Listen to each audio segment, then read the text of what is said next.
I'm Craig Eason at Lloyd's List, and we're continuing our look at the anti-piracy efforts of Somalia.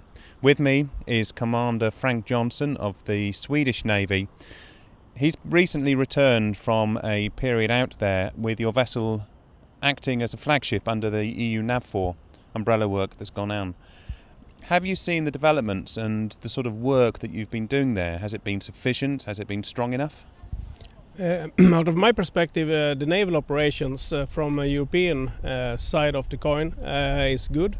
The coordination, though, between the forces available in total in the area could be improved on many ways, but they are separate agendas for the separate forces, which means that the all-in-all picture and the coordination of the assets available are hampered.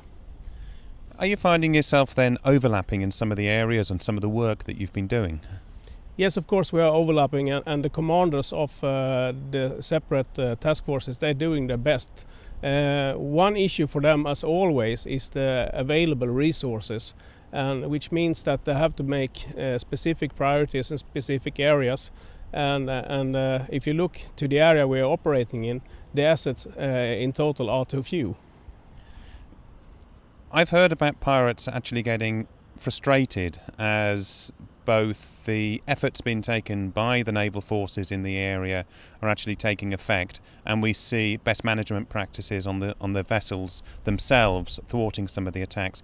Have you seen this desperation from the pirates and this frustration yourself? What we have seen is that the best management practices, as you mentioned, are effective. The way to go ahead with that is to implement it in the commercial fleets more efficiently than it's done today.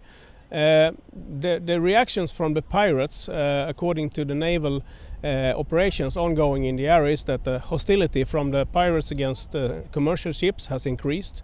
They have adopted to the naval presence, so their modus operandi, so to speak, changes towards our changes in our operations. So they are clever and they're quite good. And the lack of resources makes them win in a duel between time and space, so to say.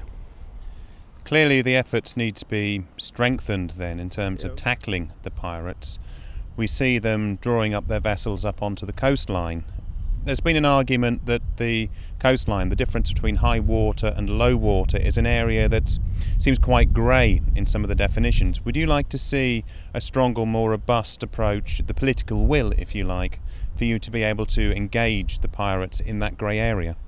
The naval operations in the region, so to speak, and in this way, out of European Navy perspective, is that we are quite effective in total, but the pirates, they operate from the coastline, which means that our effect might increase if we work more close to the shore, so to speak.